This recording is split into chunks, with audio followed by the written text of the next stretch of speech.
Hello, and welcome to the Quest Friends anniversary stream. We're going to be awkward for a bit as we get used to being live on air, because it still feels weird. I'll hide behind my cute dog. Let us know how, by the way, let us know how the volume is for Emily and I. I know we're a bit quieter generally than the rest, so we really cranked up our volume and put down everybody else's, so I'm not sure how that worked out. Anyways, welcome to Quest Friends, where we still can't do introductions. I guess we should introduce ourselves from left to right. Hallie's on the left. Hi, I'm Hallie. I'm on the left. Hallie, who do you play in Quest Friends? I play Hopperscotch and recently Nest. Should I? My pronouns are she, her. Hopper's pronouns are he, him. Ness's pronouns are also he, him. Hopper's sentence is, Oh god. Jack, an honorable Jack who metes out justice. There we go. Ari, That's me. how about you? What? Oh, You're next. okay. So yeah, hi, I'm Ari. I play Misha Jarvis. Their pronouns are they, them. My pronouns are she, her. I also play, I guess, Angelina Lexington in Hallie's Cookie Crew. Angelina's pronouns are she, her. What else? Misha's sentence is an artificially intelligent machine. No, an artificially intelligent nano who speaks to the data sphere. And I don't remember what Angelina's thing is. Something about... Oh yeah, she's got to have one too, doesn't something she? Jack who lives through adversity. Abrasive Jack. Abrasive Jack. Yeah, there it is. Who lives through adversity or something like that. So, yeah. All right, I'm Kyle. I'm the GM. My pronouns are he, him, and I play a whole bunch of people. That's it. That's all I got.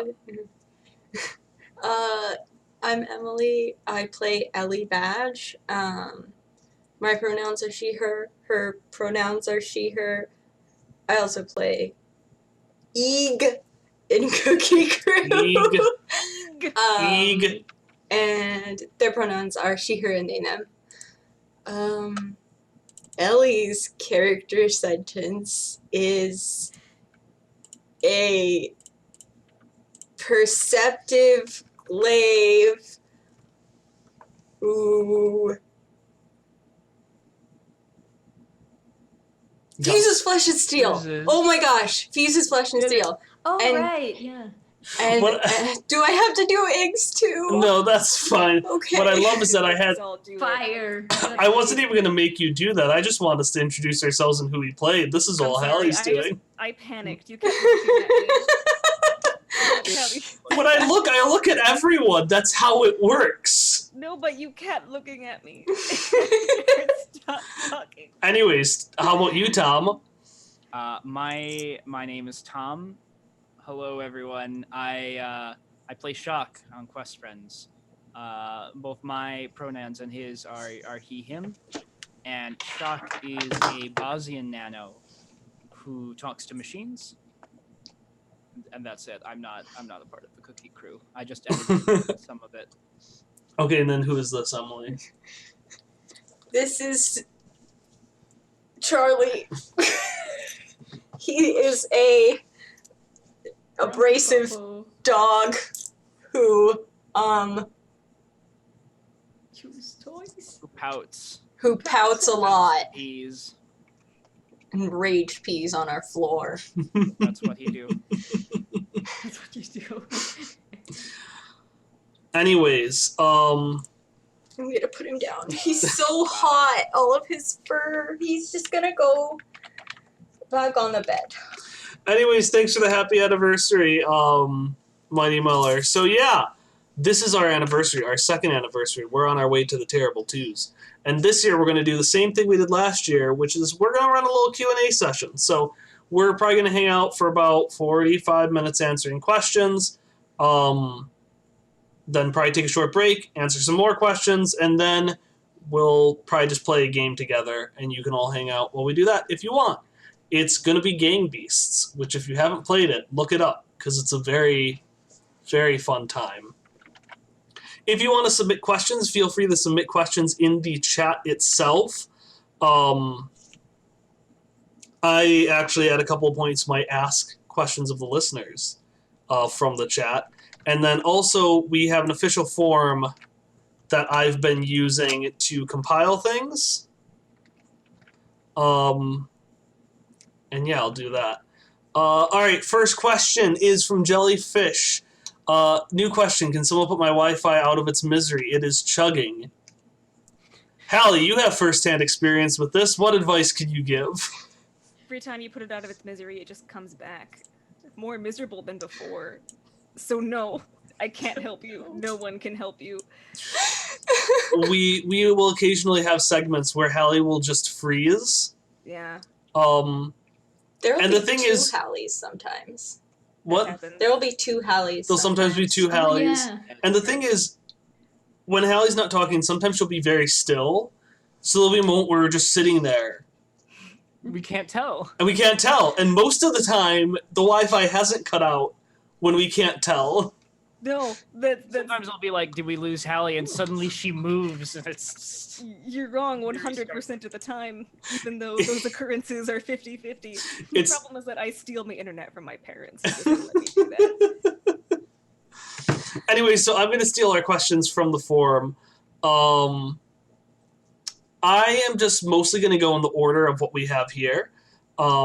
No special order. There are a couple of things that I might do in different orders. And then just a reminder to the players, because I didn't plan ahead of time and remind them beforehand, that if anyone ever wants to pipe in and be like, I have a question for everyone else, or I have a question for the chat, let me know. And that's what we'll do. But we're going to start with a question that we've received from two people, both anonymous. One of them actually put "ha no" when asked for their name. But this is a question that's been asked by two different people, and it feels appropriate that on our second anniversary, we just shill other podcasts as hard as we can. So the question, number one, is, have you been listening to any new podcasts? And which ones are your favorites? Ari, clears her throat. go ahead. All right. I have a lot. Well, I'm just gonna go with my favorites because if not, this will be just the Show's new podcast show. But I have been listening recently to this podcast of these two British. Well, it's actually two podcasts in one kind of thing. But one is about two guys that rate all of the Roman emperors, which sounds weird at first, but it's actually really funny and it's really educational. So if you like history, it's great. They're fantastic. And then I'm also listening to one with two girls, Brie and Fry, who rate popes. And so I listen them like chronologically together, and it's really fun because you can see the history of Rome and the history of the church as it progresses. But it's actually really funny too. Both of them are both educational, but also have really good jokes. And my favorite character of them all, Jeff. Jeff is not a character. He, like Jerry, is a lineage of... Yes, he's a genius. He's the Jeff, family that just goes through all of the Roman emperors times and ruins things. And he's great. And I named all of my NPCs in my GMing campaigns that I did Jeff. So many Jeffs. Yeah, I have a lot of Jeffs. Did you mention the name of those podcasts? No, sorry. Wow. One of them, the Rome one is called Totalis Rankium. The Pope's one is called Pontifacts. They're both great. I highly recommend both of them. Even if you're oh man, I don't really care about history, you should listen to them because they're really fun, even if you don't care about it. And listen, I know what You'll you're... care about it at the end. I know what you're thinking. British guys talking about Roman history? Whatever. Now, British guys talking about American history? Maybe. Well, in that case, Totalis Rankium has a spin-off, well, I guess it's just a second series, called American Presidents, and that's the one I've been working through. They've gotten all the way up to who are they doing now? Aren't they doing Rutherford? Rutherford B. Hayes, right who now? somehow became my favorite president because of this podcast. They're so good, guys. It's a freaking miracle. My very- favorite part was their turkey sounds. That all throughout the Abraham Lincoln. So Abraham Lincoln, as an example of the kind of show they run, Abraham Lincoln as a child, because they go through the president's life and then they rank them. In the Abraham Lincoln one, apparently as a kid he killed a turkey and he felt bad from that point onwards.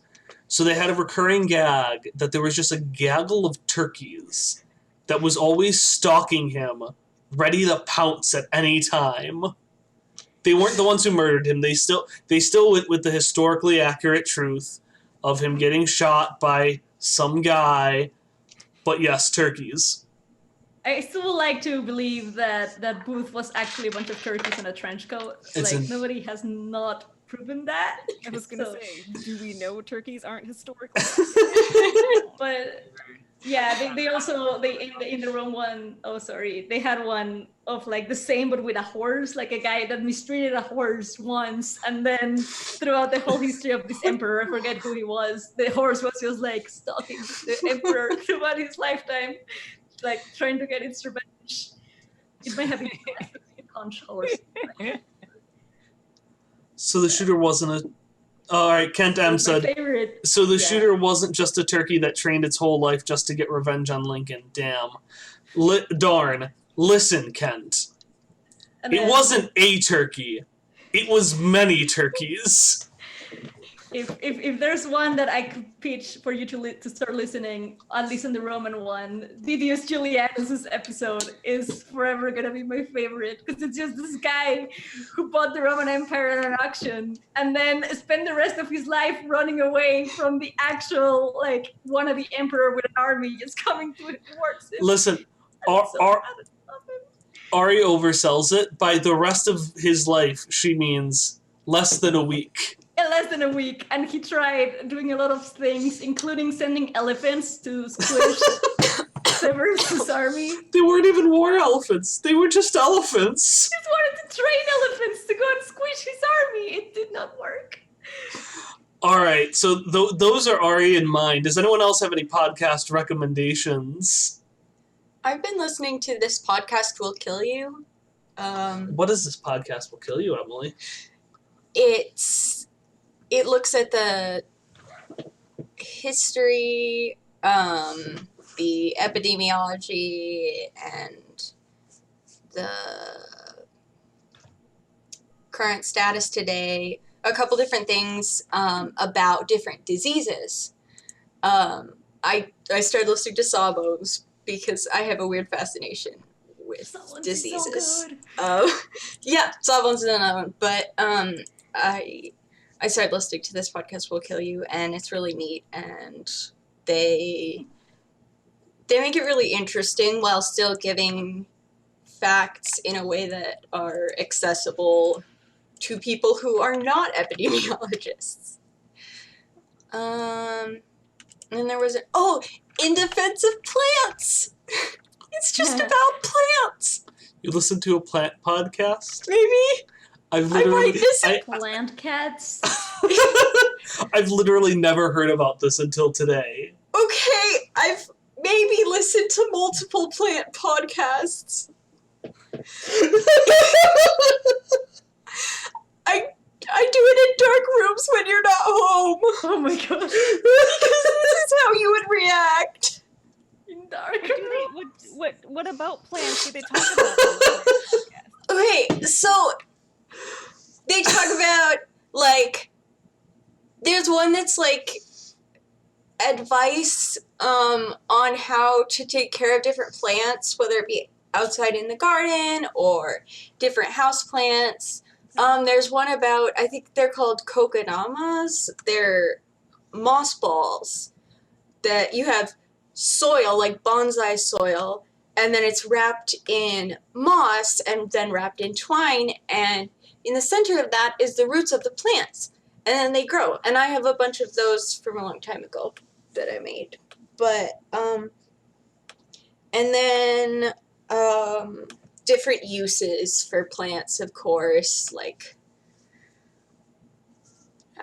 I don't know. That There's sounds just really interesting. I'm on your side. yeah. I'm Thank on your you, side. thank you. They I- are Sounds really pragmatic. interesting. Listen, I'm not saying it's not interesting. I'm just saying it's so incredibly on brand for you. No, It really it is. is. Also, the Most fact that on-brand thing I've ever heard. she genuinely hides this from me.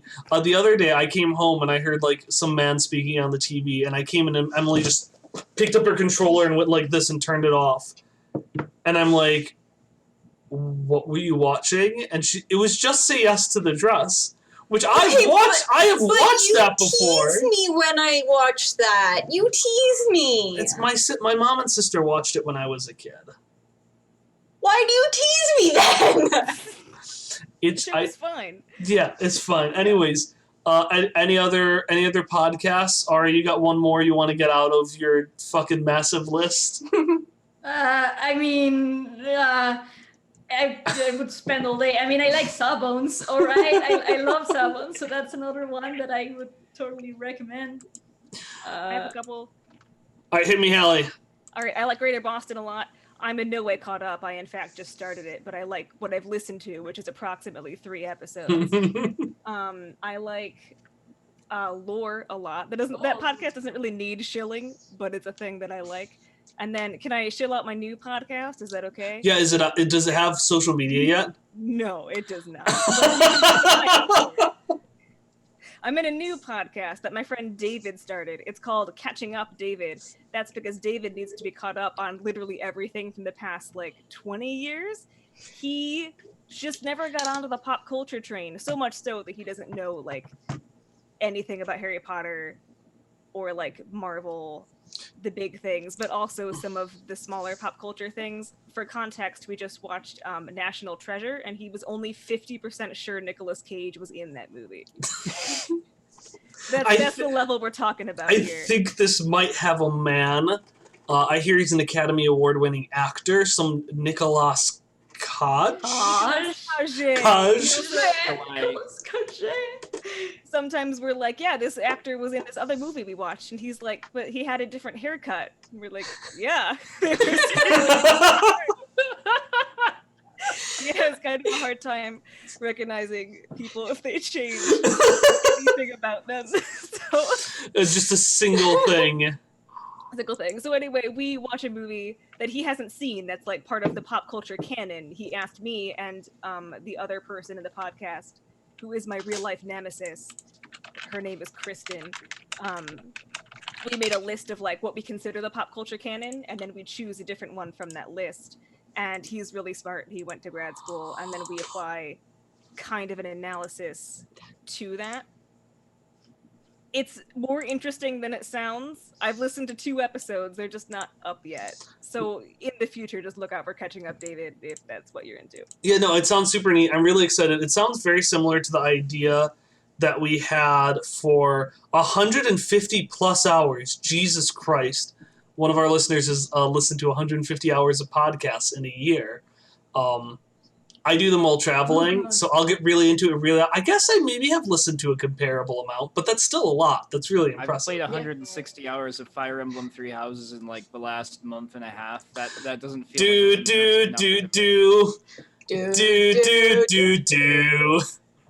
We live with I've Tom. driven my roommates utterly bonkers. All right.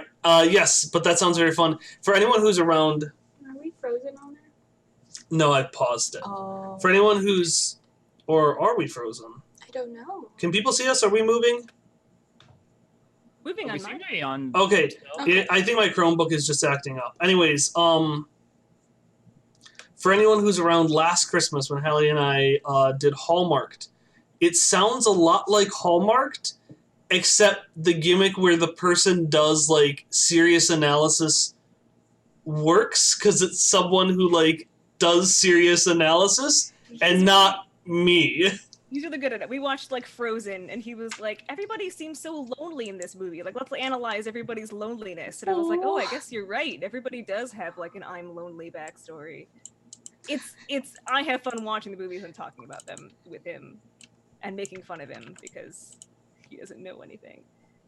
All right. Anyways, we have another question. Wait, hold on. I didn't get to go. Do you Just li- because do I you- don't listen to podcasts. It's because you don't listen to podcasts, I Tom. have podcasts to tell everyone about. Tell So us about the podcast. So people may know from my occasional Twitter posts or comments that I don't listen to podcasts much. I've barely forced myself to listen to ours. But I have been listening a bit to Working Class History, and that's a podcast that does need some chilling because that's a good podcast, and it's not super big yet, as far as I can tell. They cover topics in history related to workers' struggles and occasionally just general anti-fascist resistance, because I know they did an episode on youth resistance movements to Nazi Germany, and that was a fun time. This podcast is not a fun jokey history podcast like Totalis Rankium or Pontifex or the like. They mostly keep it serious, and they usually have interviews with people. They like to bring in a lot of current topics. So, like when they did a big episode on the West Virginia mine wars, they also interviewed some people involved in the reenactments for some of the events from that period, and also interviewed people who were involved in the ongoing teachers' strike in West Virginia at the time the episode was being made. So they bring in a lot of stuff. It mostly focuses on like 1900 onward from what I've seen. There's a lot of recent history involved, but it's good stuff too. You said it's Working Class History? Working Class History is the name of the podcast. All right, I'm going to put a lot of links to them in the chat, except for Catching Up David, Don't 'Cause- exist yet. because it doesn't exist yet. Building up a backlog. Totalis Rankium, and then what's the name of one of yours, Emily? In Defense of Plants. In Defense of Plants. Yeah. God, I love that name. What an Emily name for a I podcast. know, right? I'm actually really interested in defensive plants. I've been Oh. trying to plant something for many months now. and Yeah. I think I should plant something. Okay, so there's the one That feel- other one. It If feels like you're trying to live out a Harvest Moon life, though. Like I've been trying to plant something for many months now, I have this but small Pierre's is aspirin never bottle. opened at times that are convenient to me. I have this Is this- small yeah. aspirin bottle that my nemesis just gave me that I didn't want because it was empty, and I don't want an empty aspirin bottle. But I was like, you know what? I'm gonna use this. I'm gonna put a plant in it. So I have to put a plant in it. and I you haven't should done that plant willow because willow bark is a big part of aspirin. yet. I could plant a small willow in my aspirin. It empty wouldn't like aspirin it. Container. When Robin Blue Chariot inverts.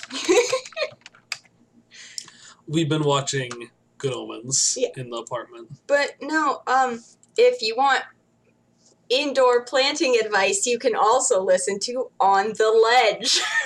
Don't worry about it. Okay, It's just for Hallie. are we? No, I kind of want to though. Maybe it'll help me keep things alive. Okay, so I got two pretty quick questions if we're okay moving on. Do it. The first one, they're the most recent one. This one comes from at DM Winter Belmont, or just Winter. And the prompt in its entirety is just Homestuck! That's it, that's the whole prompt. Oh no. Oh no.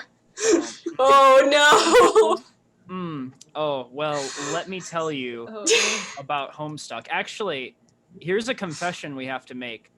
I know that there was an update last 4.13, some sort of epilogue-y thing that Hussey put out, and I have not read it all these months. There's a more recent one beyond that, too. Is there fucking really? There's one from like What- the what's been past few happening? months. We met up recently, earlier this month, all of us, and there was just a Homestuck game that was out. There was just a Homestuck visual novel that appeared on Steam one day, like the day I got back. right. I have heard See, I've heard bad things about the recent Homestuck posts. Everyone keeps comparing it to J.K. Rowling's tweets, and that's another reason I haven't read it. I'm dreading it. Do we want to live stream me going through the Homestuck update? Is that what we want? We don't got the time right Should we- now, but in the future, maybe. Discuss another plan that's been in the works, or do we want to keep that under wraps? Oh, right. Oh yeah, so we have a plan to have Tom meet up with Ari and Hallie specifically, because Emily and I are already familiar with it, and just explain one facet of Homestuck. Troll romance. That's the only facet, the only thing that he's going to explain. Well, that can be episode 1, but there's so much more we can do beyond that. Like, it's a very saturated podcast market. Someone explains Homestuck, but I feel like we can angle this. And yeah, we'll have it Branching off the Quest Friends brand. available to Patreon backers. I haven't decided what level it'll be for yet, but it'll be a Patreon just mini series.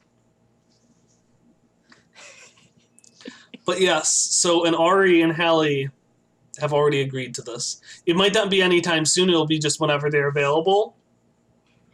But yes, Tom is going to tell Hallie and Ari about Homestuck. I need to freshen up on the lore. Tom told me about Homestuck, but I still don't understand anything. One episode of Troll Romance, impossible task. All right. One more fun question, and then they're all fun, but one more joke question. Then we're gonna move on to another deeper question. So, sea slugs. Yes. Yes or no? What? Yes. Sea Slugs, slugs. Yes or no? What is the word? Sea slugs. Slugs. Seaslows. Sea No, slugs. slugs. Like the animal. Please consider grass sheep sea slugs before answering. They're Sea so slugs. I've never heard that animal name in my life, so I guess no. Slugs that live in the sea. Listen. Like nudibranchs. Nudibranchs are sea slugs. Anyways, I'm using this as an excuse, as I'm sure the poster did, to share with everyone the leaf sheep sea slug. What? I just googled sea slugs, and my answer is no. Oh no. But please consider Oh my. the leaf sheep sea slug. Well, that looks like a Pokemon, so I like that one. My answer is yes if the sea slugs stay in the sea where I am not. No, you come close to me. No, right, we'll I go love yes, them sure. all. Yes. Like I know Emily has not seriously talked about having a giant snail as a pet, and that's fun and all, but I don't like how large it is and like I am. how wiggly and like not leggy it is. Okay, we I'm haven't talked advocating about owning a this. snail because they're fun. They eat. Yeah. I don't know. Peter Tom? likes snails. Can I have regular sized snails? Approximately that 3 doesn't because bother me. that's what Amazon sells them. Was it our anniversary? Yeah. For our anniversary, I said I'm going to get Emily snails, but you can only purchase them in groups of 3. So we're Well, going to own. that's the smallest group you can purchase them in. Yeah, 3 snails. That's fine. Yeah. Okay. These snails. Anyways, the answer for me is yes to sea slugs. Okay, another one, this comes from 2 different groups. So this comes from Rolling Misadventures, or R Misadventures on, I think, Twitter. And then the other one comes from our Homestuck questioner, DM Winter Belmont or Winter. It's the same question, but I'm going to use the Rolling Misadventures version, which is, if you could pick a different tabletop role-playing game to play, what would it be, and why? Winter's version is just, what's your favorite role-playing game besides Numenera?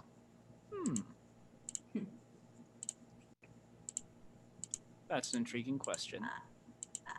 Can I go first? Yes. I've been intrigued by the. Fuck. I forgot the name as the second I was like, and I go first. By the Monster of the Week I game. was Yes! Monster of the Week. Monster of the Yeah. Week. Yeah. So, Oh no, everyone else go ahead first. did you have something more you wanted to say about Monster of the Week? I just know that it seems to be like a really simple system, like a 6-sided die, right? And Yeah, 2 6-sided dice. 2 6-sided die, and it seems to be more like story driven and not as much like combat heavy, which I like those types of systems. And I don't know, it seems very like Scooby-Doo type roleplay, which it's my jam. So yeah. Yeah, so I've had multiple ideas for season 2. I'll get into this more later. The one I said last year is the one is the top billing, which is a kind of Scooby-Doo Hilda, but with spooks kind of story. Although I have been enamored with Persona Magical Girl, so that might happen instead. Hallie's the only one who hasn't heard of this yet. But anyways, but the one we've been talking about the most is that one, which cuts close to the season 2 of The Adventure Zone, which I was like, the Apocalypse is very similar to The Hunger. Maybe not. But it'll be fine, so long as we don't do Monster of the Week. After all, I didn't like listening to it in Taz. And then I played Monster of the Week. And it might be my favorite role-playing game I've ever played. It's just very fun. You get to solve... Every monster is a puzzle, so you get to solve things in non-combat ways. Like, I was not a combat character, and I took the most actions to defeat the monster. You can listen to it on International Podcast Month. I did the episode. It was, I think, September... It was early September it came out. Is it the Cha-Cha Slide? Is that the name of it? Maybe. I battled a skeleton I killed a skeleton monster with the Cha-Cha Slide. So ever since I did that, I've been very fond of the game. I'm gonna tack on to that I have technically only played a Powered by the Apocalypse. Can't speak. A Powered by the Apocalypse. Oh, Jesus. A Powered by the Apocalypse game only once, and that was also a streamed thing with Off the Table. Is that the name of the thing that I did last year? Yes. Yeah, yes, I did Off a the game. Table. I did a mini campaign with Off the Table. That used. It was Sagas of the Icelanders, which is also All used that right. same mechanical system. And I'm quite fond of it, and I'm so excited to actually force this group to run it. I owned like 3 or 4 Powered by the Apocalypse games now, but I've been like, oh man, gonna run this for you guys. Oh, someday. I've got Night Witches. I've got Comrades. Alright. I've got Sagas of the Icelanders. We technically can get the stuff for Monster of the Week. And I just backed a Kickstarter for another Powered by the Apocalypse game, not 10 minutes before this stream started. It's less than an hour ago. I was literally, Tom and I left because we live in the same apartment. We split up. I started setting up and immediately, ding, notification from Facebook. Hey, I just backed this game. It's got cute animals. It's called Root, the tabletop Root the tabletop role-playing game. Yeah, that's it. It's apparently based off of a board game of a similar name, Which Tom is and it also uses going to those buy. mechanics, and it looks real cute. And now I guess I'm shilling for them. Kickstarter, and I backed it. All right. Any other role-playing games that people are really interested in? I got one. It's called Toon. Meh. Toon, Toon. And so they integrate cartoon mechanics into the actual stats. Like, I'm trying to look up what the stats are for characters, and I know there's one that's like shtick, which I am very fond of. And it's you can't really die, so I forget. I have read the opening of it, but I have forgotten everything about it. No, here we go. Muscle, zip, smarts, and chutzpah. Those are your stats. I love the stat I shitspa. wish to play. as these things. I also have more. If we're willing to spend more time. That was on my this. only one, so go for it. Well, does anyone besides Tom have any other games they want to talk about? I do have. It's. I feel like I kind of want to just have the experience of playing classic, like 5th edition D&D, because I've never actually played D&D. I think I've only played played Cypher System, but we did. Now that D&D has been mentioned, it's time for the obligatory D&D related hot take. Mine is play a turtle or get the fuck out. Better leave. They're turtle tortoises, and they're adorable. Anyways, continue. I mean, that's it. I just kind of want to have the experience. I don't know that I'd like it that much. It's 5th edition is interesting. It's moving more towards talking, and people have made it work really well. But there's definitely a big consensus not a big consensus, but there's this big sense that, like, if you really want the things that D&D isn't built for, and it's built for combat, another system will work better. All right, Tom, you get one shill. Okay. One shill, and then we got to move I'll on. make it count. Speaking of D&D,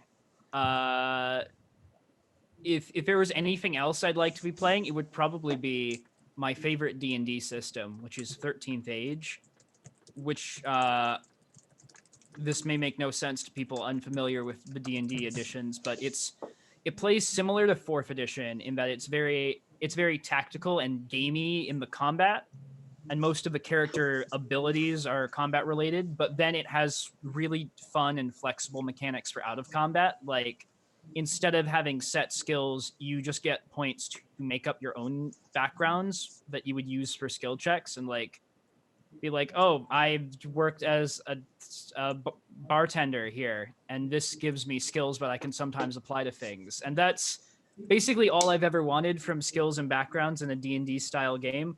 Also, the icons are really fun and it's very setting specific, but I really like it because it grounds everyone's character in the setting and gives you attachments to things that are going on and like political leanings and stakes and bigger conflicts. It just does a lot of subtle things really well, and it's fun, even though it's not very well balanced. And also, they have a version that's set in Glorantha, my favorite fantasy world, so I love it. All right. Any other ones? Any other takers? I mean, I would, but you told me only one. You only get one, Tom. If we restricted Ari on podcast, Rex, we're gonna restrict you on tabletop role-playing games, Rex. And don't worry, we have books later, and we're gonna stop Hallie on that one. Although all Hallie ever tells us about are the bad ones. Not all.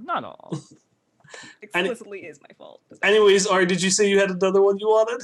Well, I mean, this is not one that I want to play because I already GM'd it, but I want to, like, if somebody's looking for like a really loose thing to try that's really fun, there's a really cool Jenga system where basically instead of dice, you pull Jenga blocks, and if the tower falls, then your character dies. So it has to be a one shot mostly. And I GM that when these people came to visit me a couple of weeks ago, and it was really great. Nobody died, but they were really close. We spent the second half determined we were going to die. I tried to get people dead. I was like, I'm going to do this terrible thing to push forward the plot, but also move that Jenga tower just a little bit further. It was in shambles, and somehow none of us died. But I also had a plan because I didn't want people, if they died too early, to just sit and watch the game. So I had a plan that I would make the person that died as a slowly turning zombie. It's a little bit more complicated than that. Yeah, what was the zombie, Ari? Yeah, we don't need to go into the details of the pun because that would take too long to explain. But what was who is the zombie? If you have ever seen the movie The Room or the movie based off The Room called The Disaster Artist, it was basically Tommy Wiseau. Cheap, was a cheap, Tommy with cheap, zombie. cheap. So it would just turn into Tommy Wiseau. For the final But- part, if you've ever listened to him laugh, I found at someone's prompting, it might have been Ari, I found a 2-hour loop of him doing a laugh, and it just played non-stop during the final chase. It was horrifying. I would recommend people either running or playing this with somebody because it's really fun and you don't really need a lot of mechanics on things. Maybe I would recommend rolling a dice for some things like perception that are not critical for death. But other than that, you just make your own character whatever, and you can justify oh, I am good at this, so I don't have to pull this thing, and it's more conversational, so it's really nice. All right, I really liked it. It was a very, very good session. All right, we're gonna do a few more quick ones, one more big one, and then probably we'll take our first break. Mhm. So this first one, for another quick one, this is from Junipao, and Junipao's question is: who is your favorite villain in Miraculous Ladybug? And before we continue, let's just all of us collectively say Hawkmoth in 3, 2, 1. Hawkmoth. Patriot Crest. How could you spoil that for everyone watching? The most obvious twist. Anyways, now that we've gotten Hawkmoth out of the way, Yeah. who we all love so much that the character of La Adrian is just flagrantly Hawkmoth. It's just Gabriel. It's Legrand. just Hawk. Yeah. Yeah. I love We just spoiled. a villain who's okay. It's the most obvious. Okay, maybe it's not obvious to everyone. Well, Anyways, sorry, I guess. someone who's not Hawkmoth. And if anyone's, and this is a game I want people in the chat, anyone who's listened to Miraculous Ladybug, who is your favorite villain? And if you haven't watched Miraculous Ladybug, get the frick on it. It's a very cute Really good. French magical girl show where there are two superheroes. She is in love with him when they're not in superhero form. He's in love with her when they are in superhero form, and they don't know each other's identities. And yes, I love Square. it's agonizing. It's so agonizing. It pisses me off, and I It's love really it. good though. All right, so right now we've got Anti-Bug and Lady Wi-Fi. I almost cheated and said Chloe was my favorite villain. Although if I did that, I do Lila, who is the villain at the Oh, end of season fuck Lila. 1. Lila sucks. She comes back and she's terrible. Layla makes me genuinely mad. Chloe's just annoying. I I like was- Mr. Pigeon. He's my favorite. I love Mr. Pigeon. Mr. Pigeon and the Silencer, who was one of the newer akumatized villains. He's good. Very good. He's good. I lose track of all of the akumatized villains because it's every character on the show. But I was thinking about this before the stream because it was the one question spoiled to me. And I feel like it might be a toss up between Dark Owl because I fucking love that the principal just likes to pretend to be Batman. He pretends to be a Batman called the Night Owl? It's like Dark Dark Owl. and Night Owl. Dark Owl. Because like the actual superhero's name is just the Owl. Or something like that. Oh, it's a very good episode, but I'm very fond of like a goofy evil Batman. Shoot, what was the other one I was thinking of? Come back to me. Someone else go. I had another Okay, favorite. so this one will spoil part of season 3. I'm not going to mention my favorite one, who is from a very bold episode based on animation in season 3. That I can't mention it because it's too good. It's But- very good. There's a minor season 3 spoiler and season 2. So in season 2, Hawkmoth, he does this thing called akumatization. So if someone's sad, he can turn them into a supervillain. No, I know what you're gonna He say. turns a baby into a supervillain, and it just turns into a giant baby, and it doesn't listen to him because it's still a baby. But then season 3 starts with them fighting the same baby again. So Hawkmoth has either akumatized the same baby multiple times, or he's akumatized multiple babies. And in either case, I think it's the funniest thing in Well, existence. yeah, this can work. Maybe this will work a second time. It didn't work the first time, but maybe this time.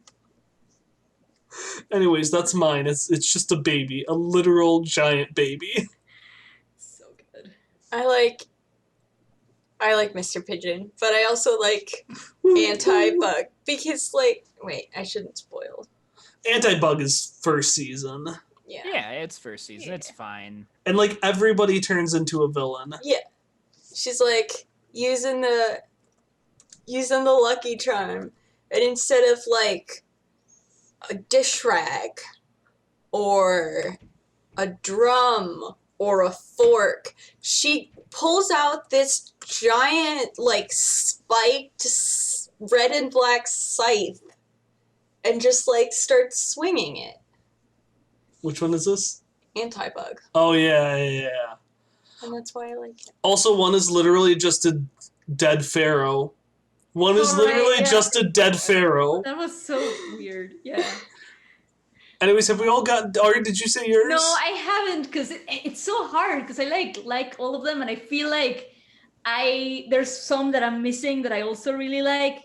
But I'm gonna go for I really like the puppeteer because I think she has been the closest one to actually getting things to work. She's so good at her job, and And, she's like- like 10. Yeah, and like the way I'm not gonna say how, but like the way that Marinette defeats her, it's really clever, and I It's one really of my favorite ones. Yeah. It's so Yeah. good.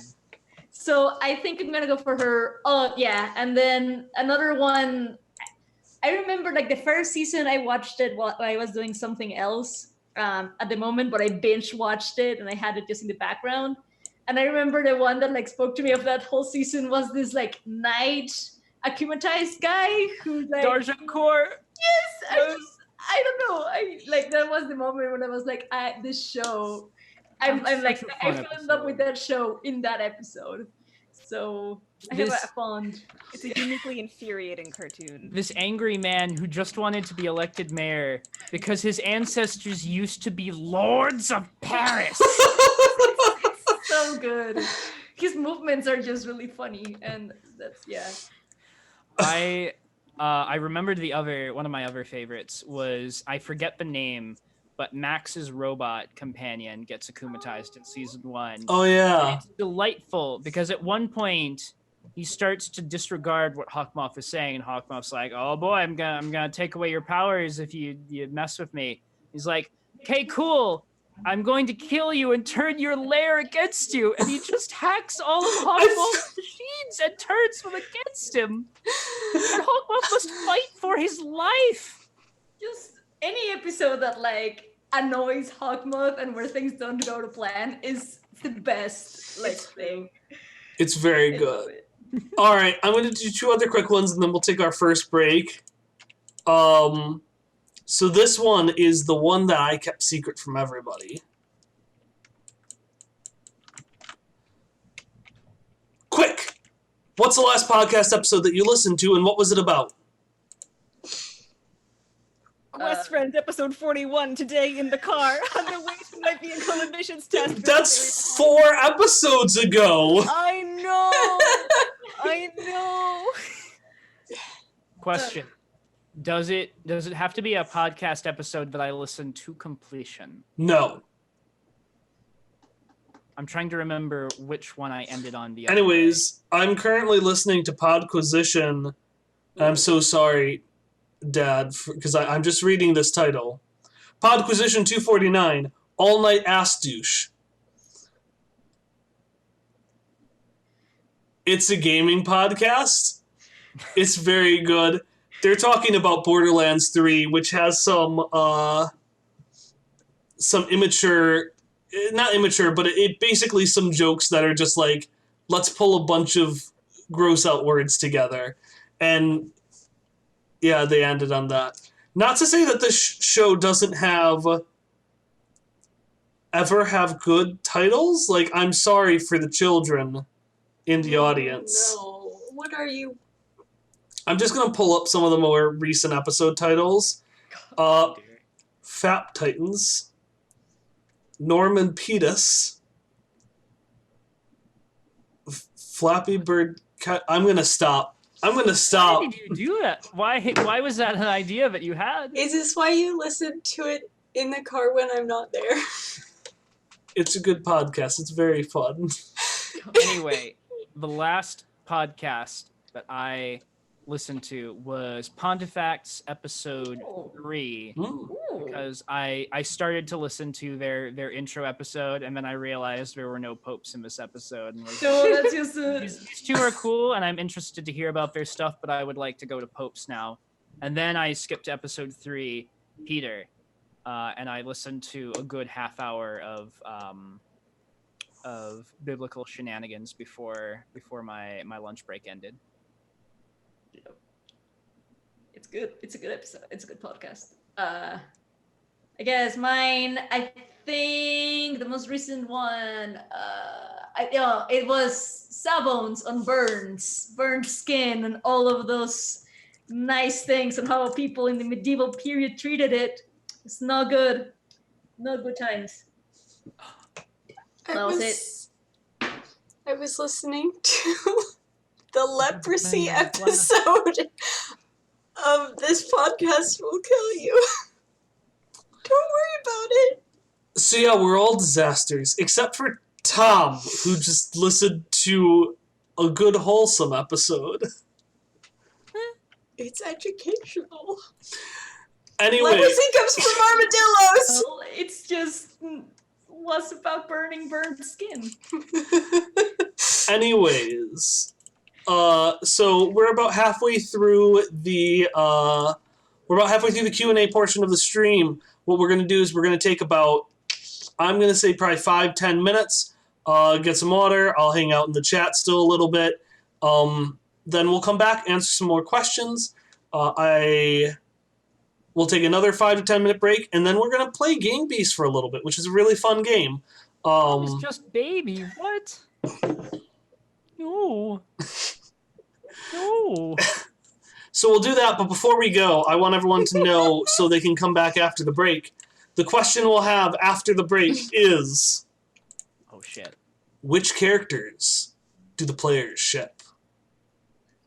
We'll see you all in about 7 minutes. That's what I'll put the timer on for, because I'm unreasonable. And we're back. We're back right on the heels of some behind-the-scenes intense Persona 5 conversation, which we had to cut short for you, the viewer. That's how much we care. Also, the second boss of Persona 5 is fucking horrifying. I mean, the first one is also horrifying. Like, Aren't they all? they have a thing with mouths, like and then the mouth. Like, I don't know what's the deal, but there's. Welcome to our new Persona 5 podcast. But the thing is, if we do that for second season, that's what we will be. We'll be a Persona 5 podcast. If we are, can I just be? Well, no, I was gonna say if I could be Yusuke, but I basically am Yusuke as a machine, so I cannot. You do are. that. Is this perhaps your mother? Is this perhaps your mother? What we're saying is Persona 5 is very good. I love Yusuke's best boy. A thing with mouths. What's the deal with that? It sounds like Jerry Seinfeld. I was just thinking of Adam Scott from Drunk History. What is it all about? Anyway, so our question on the way back is, what characters do the players ship? I will start with mine, which is, if I ship characters, I've already made it happen. So, like, that being said, there was a very good Don Hop fan fiction that ended with the phrase, "dem tasty muscles." And I can't get that out of my head ever since. I reference I had it. forgotten about Dopper. Oh boy. There was a period where Hopper was being shipped with everyone, including himself, and it wasn't Joe himself. It was himself. There was Dopper. Yeah, there was Hoppelganger, and there was also a one for the Joe Hop. There were Dopper. which is confusing because that is also the name for Jim Hopper and Joyce Byers from Stranger Things. So I get confused sometimes. God. Anyways, that someone's still happening. Anyways, but no, basically, Interesting maneuver. all of mine, with the possible exception of one, all of mine have been made a reality. Yeah, if I want two characters together, I'll put them together. And if I decide that it makes sense for two characters not to be in a pairing, like for a storytelling reason, then I usually, as like a person myself, also don't want them together, because I tend to be the kind of person who wants ships that I think will be dynamic and interesting and fun. And if I thought a ship would be that way in like the show, and I was really behind it, I would just do it. I'd just do it. That's basically it. That's mine. You know who I ship? Who? Ellie and Carl. Oh, I thought you were gonna go Ellie and You know- Ray. Oh, that was my second. You ruined the joke. I was gonna say, you know who I ship? Ellie and Ray. Now. I feel like I need to chip in here as the observer to all this. Kyle regularly torments Emily around the apartment by just doing the Ray Professor Layton now It's the voice. constantly. I'll use lines to get into characters, voices. So like Tommy is like, "Hey, it's me. Hey, it's me, Tommy Funbuck." I'll say that before saying any of his lines. Sarah, I'll just start swearing. I'll just start cursing nonstop. My parents were on the phone once. Everett, I'll just go. Ugh. I'll just go ugh, in order to get into their voice. His voice. What is Vespar? Vespari's, is it just I am the great? No, Well, it's Fat Andy. Eeg. Vespari and Ig have been siblings from the beginning because Emily and I created characters with very similar gimmicks, and in order to make it seem intentional, I said we should make them siblings. So I decided that he pronounced the name Eeg, so that's how I got his voice. Eeg. But no, Ray's is now. Sure is. I am so here for that, though. Oh, I wow. really Allie, enjoy it. feels like you have a lot of pent-up rage, Allie, about being tormented on this show. Feels like, yeah. I will say there are some characters whose voices I can get into no problem. Like Jesse, I can just get into that voice so easily. And Lorraine is another one. It just don't comes so need- second nature to me. You don't need to do it. But I you can haven't- often be like, Hopper, darling. But Hallie, I haven't done a Lorraine voice in so Yeah, long. because you've been busy with Ray. That's why I Drink like I it miss in. Drink No. it in, Ellie. so much of it. Remember where you came from. Anyway, Every Mighty time Miller in he's the chat mean to asks me, us, you was Zosha smile. intentionally shipped, or was it a happy accident? Was a happy accident. This is an interesting story. It was very much a happy accident. Neither myself nor Ari intended it, but immediately everyone else thought that we were attempting to intentionally ship our characters. Mhm. I was the last person to learn Yeah. So at the end of right after we finished the last session of arc 2. Uh-huh. Everyone finally tells me, yeah, we've been shipping Shock and Misha. I was the second to last person. To Yeah, learn. let's- So let's- they shipped it before we both knew what was going on. let's talk the timeline here. So I consider the ship having started at episode 5, sorry, where like it's like I've designated you a friend companion. I'm gonna hold your hand in comfort, which like doesn't need to be romantic, but also Yeah, I didn't think anything of it until you told me about it later. and then oh dang it, and then Thing happens at. yeah, and then Misha serenaded Shock. So we got to like episode 7 or 8, and I turned over to Emily. I'm like, "Hey, I think I ship it." And Emily's like, "Yeah, I ship it." And then a few episodes later, we went to Hallie and we're like, "Yeah, we ship it." And she's like, "I don't know if I ship it." And we're like, "Just watch, you'll ship it." Come back our next session, Hallie. "Yeah, I ship it." It took me a little bit longer. Yeah. Few episodes later, we come to Ari right before the finale. We're like, "Hey, we ship this," and Ari's like, "But then I think pretty quickly you're like, yeah, I guess I could see how you ship it." I think it was because like it was the pit episode, and like Shock was like trying to look for Misha or contact Misha or something like that, and I was like, oh, okay. And then we get to the finale, and we're like, does Tom ship this? Does he not ship this? And he starts saying things like, Misha Jarvis, will you play me a song? Oh god, yeah. I'm not gonna go to die, Misha. Dying is when you don't come back. I'll come back. I will come back for you is an actual line. And we're all just sitting there, like, collectively, the four of us, in, like, a group chat being like, so Tom knows, right? Yeah, Tom definitely knows. Tom's gotta know. And we're like, Tom, you know, right? He's like, no. What? And so we had to sit there, and we're like, okay, so this is how we see it. I think it's strong enough we should make a strong choice either way of whether or not we want to continue. And Tom's like, I'm not sure if I want to do this. And then what changed your mind, Tom? So at that time, I got really into edits of the lightsaber fight scene from The Last Jedi, set to different songs.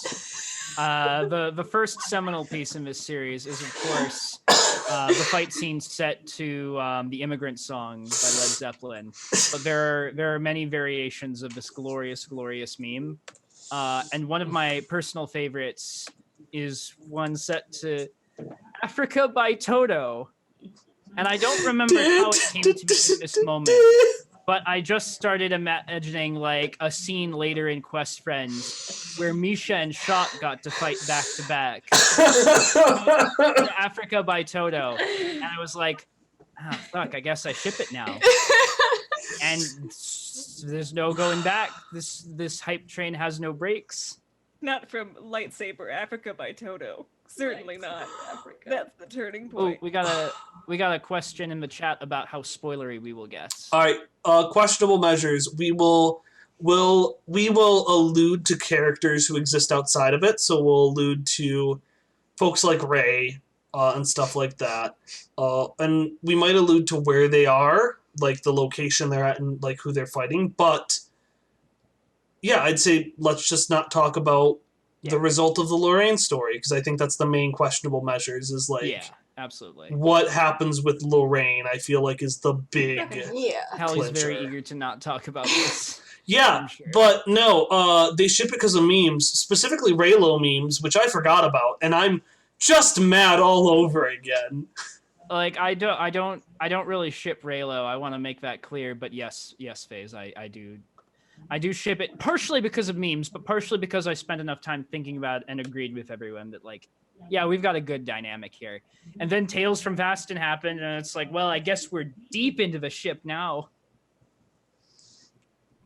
I think what Ken said, questionable measures is one of his favorites. I think that is my favorite so far. I like the idea of crime and courtship, but it's kind of spiraled out of my control. I think the arc after Crime and Courtship will be potentially the best one. I think that one's going to be the best one, our fifth one. You'll stop being mean to me in sorry, that I arc. didn't understand the words, but you were saying yes. Anyways, so before the friend gets on, because I know Hallie has a ship that is a spoiler. Although, again, if we just reference a character existing without the context of them, I don't have to mention that ship either. but I love its name. All right. Anyways, It was like 70% of the reason I wanted to bring it up. Hallie, who do you ship? All right. So stopper shippers, I know that you're out there still. But Stop her I being ship- Lorraine Hopper. I ship Hopper and Sarah, and their official ship name, if anybody wants to get on this ship, is Tricerahops. I've been holding on to that for a very long time. A very long time, listeners. And that name has finally seen the light of day. Tricerahops. I ship it too because I want to be Hopper's mother. I ship this also. I ship it too, but I want to one-up the name with another Hopper ship. No, that's fine. And Don't do actually, Jellyfish, I'm sorry about your friend. I think we're just going to have to get into spoiler cast zone. So I think we're gonna spoil a bunch of stuff. So yeah, let's go to the spoiler zone. Triceratops for your consideration. Yeah, Um, I like it a lot. it's been it'll be curious how it goes because it'll be Yeah, we're not trying to force it for sure. We're trying to like yeah, and it hasn't been as strong as we want, but no. it'll still come to pass. I think maybe. I mean, we'll just see. Like, I'm trying not to be like married to it. That's Yeah. it's just a ship that I like and has a fun name that I also like. It's fair. Anyway, so that's one. Ari, hit me with them ship. Well, I want to up the dinosaur ship name with Hopper. No.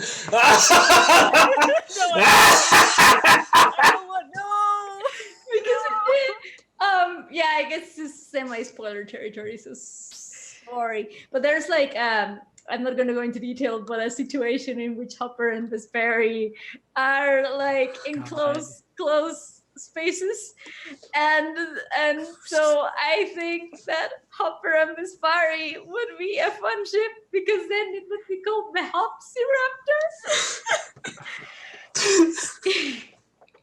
The Hopsiraptor. Yeah, I don't know. I think Vesperi needs some love. He does need some. I ship Vespari and self-actualization. But Hop could bring that to the table too. God damn it, Ari. Man.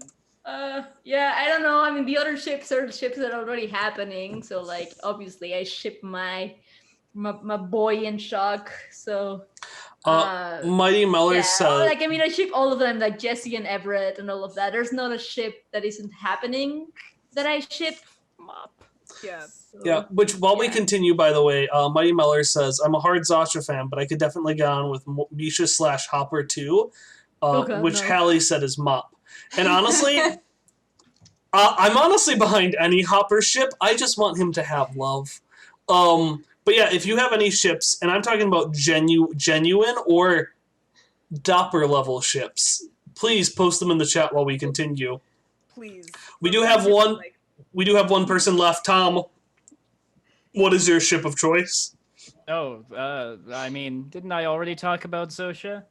I mean, you did. That is the OTP of our wonderful podcast. I do have a hot take.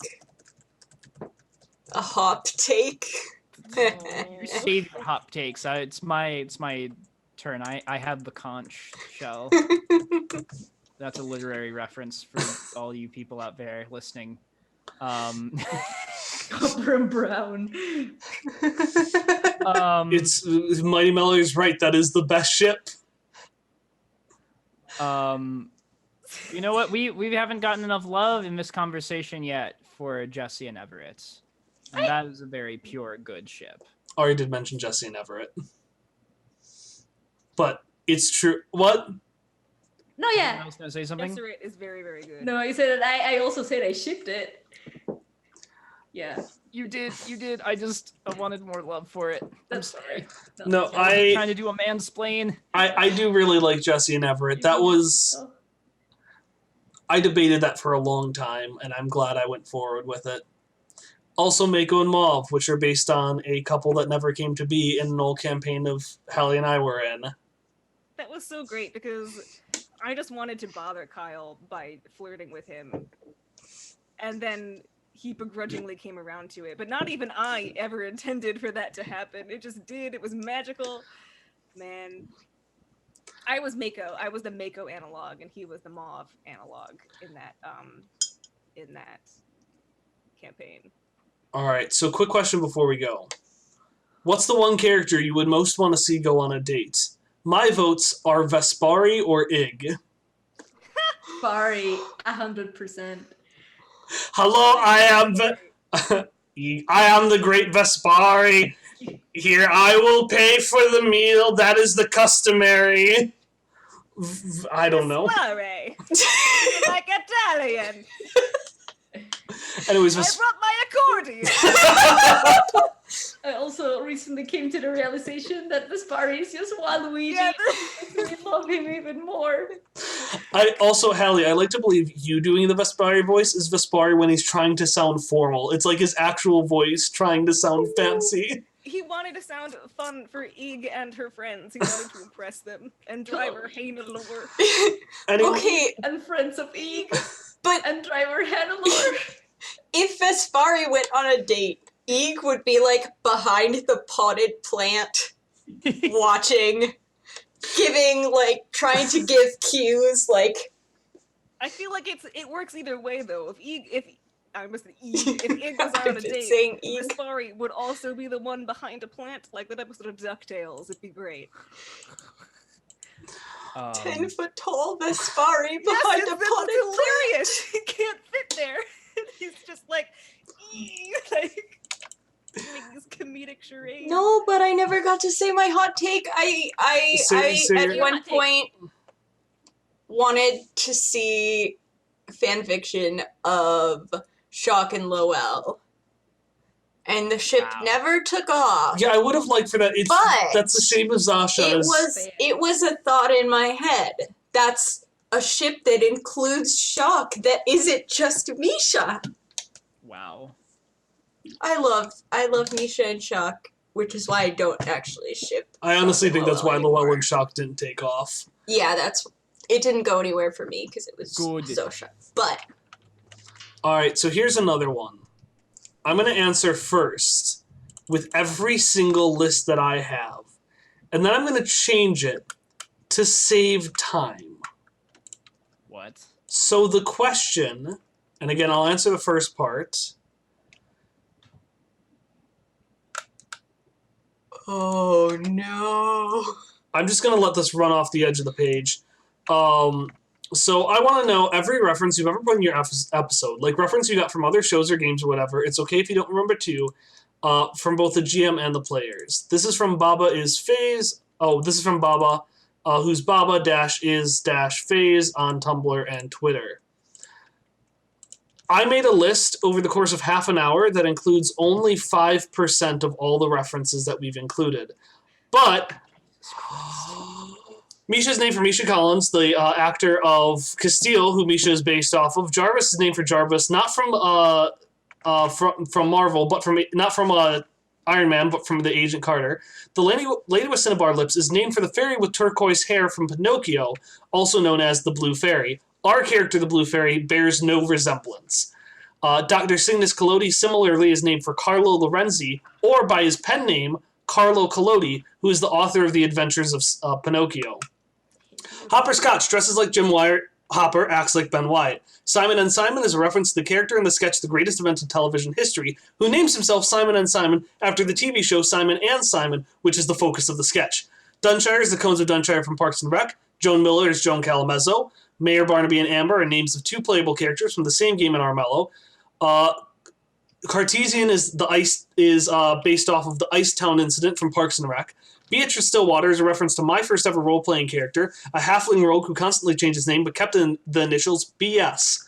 Lorraine Stiles is indirectly named after Leslie Knope from Parks and Rec. Her blonde hair and roller skates are also references. Dad Alvin and Dad Theo are based on Chris Traeger and Ron Swanson from Parks and Rec, respectively, and they're named after the Singing Chipmunks. Ellie is Ellie from Up. Carl is Carl from Up. The town of Russell is Russell from Up. Arnie is named for Arnold Schwarzenegger.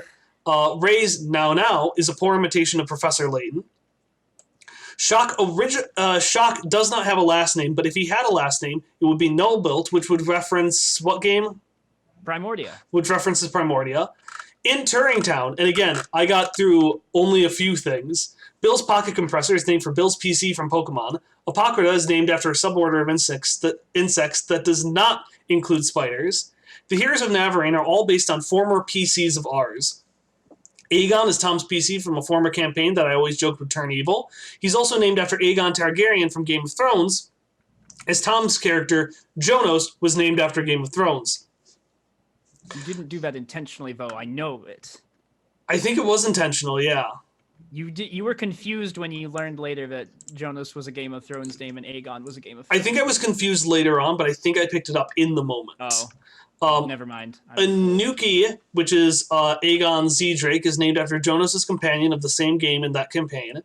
Mauve Rodarark is based on Kyle's PC from that same campaign, a swashbuckler named Violet. Her rapier is based on Violet's rapier, and her cane is based on Weishnay's elemental rapier, which Kyle wanted to upgrade Violet's rapier into. Mako is named after Hallie's PC from the same campaign, who is in turn based on Varric from The Legend of Korra. Mako was chosen because it's the name of a character from The Legend of Korra, Mako, but I deliberately mispronounced it to hide the connection. He has Iron Man gauntlets because Varric built an Iron Man suit in that campaign, not in the show. Treddy, we're only halfway through. Treddy is named for Zumi, Varric's robot companion in that campaign. Sue Strongarm is Tom's PC from a one-shot named Buff Manning. And the Professor is a fusion of two characters from the Strange campaign, Ari and Mine, who quickly became best friends. Sunny is based on the Great Vespari, a well-intentioned magician who broke a lot of things and always wore a mask. I said that if he ever took off the mask, he and whoever he saw would fuse into one being. So the Great Vespari is in reference by name to the character the Great Vespari, and Sunny is a reference to the Great Vespari in character. Myra Frank Manning IV is named after Frank Manning III. It's implied... It's my boy. It's implied she's his daughter, hence why her name ends with the fourth, and she explains that her father didn't understand how names work. It's my boy. Queen Armalu is based on the Earth Queen from Legend of Korra. Tommy Funbuck is Tom Haverford from Parks and Rec, and Funbucks is a term used by YouTuber Super Bunny Hop to describe in-game currency in video games. Adrian is named after Gabriel Agreste from Miraculous Ladybug. It's also named after a pairing that ships Adrian and Ladybug in that show. Adrian. Inspector Cecilos is based on Ari's character from a Titanic one-shot, an inspector who insisted that enclosed spaces cause crime. He, in turn, was based on a detective in an animated Titanic movie who disguised himself using oddly colored facial hair. He's named after the Carlos Cecil ship in Welcome to Night Vale. Jebediah Ishmael is named for the narrator character from Moby Dick. Call me Ishmael. Professor Goldstone is inspired by Glomgold from the DuckTales reboot.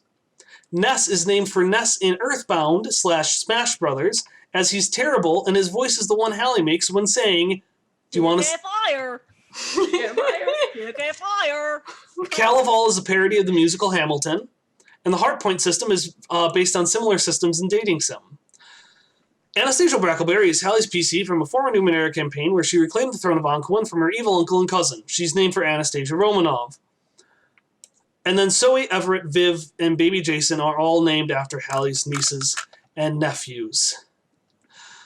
And that is literally probably a fifth of the references. Not all of them. My God, we've been here so long with just that. So, and Ari, you can add whatever one. Were you thinking of mentioning another one? Yeah, but real quick, but I know Yeah. you're gonna take No, that one. mention yours, and then I'll ask my actual question. Okay. Well, I want to point out, because you talked about Hamilton, about your references, but I say that Alex, if it's not obvious, it's a reference to Alexander Hamilton, and Madeline Jeffrey James is a reference to Jefferson, but also Madison, because they both, like, we kind of ship them, but now we're also shipping Jeffrey James and Alex, because, yeah, so There's a lot going on. there's a lot going on there, but yeah, just in case you didn't notice. So Yeah. I'm going to simplify this down. What is your favorite reference in Quest Friends? Simplify it. You know, I really like that Hopper's name is Simon and Simon, just because that is one of my favorite sketches of all time, and I just love that that's his name. You didn't know either when Misha found No, out. You no, were I like, didn't. And like, I love that sketch so much. That's what made me fall in love with Adam Scott. So I'm just really happy that's his name. It's a very good sketch. Everybody should look it up. It's so good. I lost mine. You know, I like that our car is called the Ladybug. That's just a quick, clean, simple reference, and it's pure and good. I'm I'm struggling to remember this character's name now. They were the like hotel lobby attendant in in Tommy Funbuck. Fuzz Hotel. Fuzz. Yes, Fuzz Fuzz. Named for one of our listeners. I'm really fond that Fuzz Fuzz is just Kyle's take on Burger Pants from Undertale.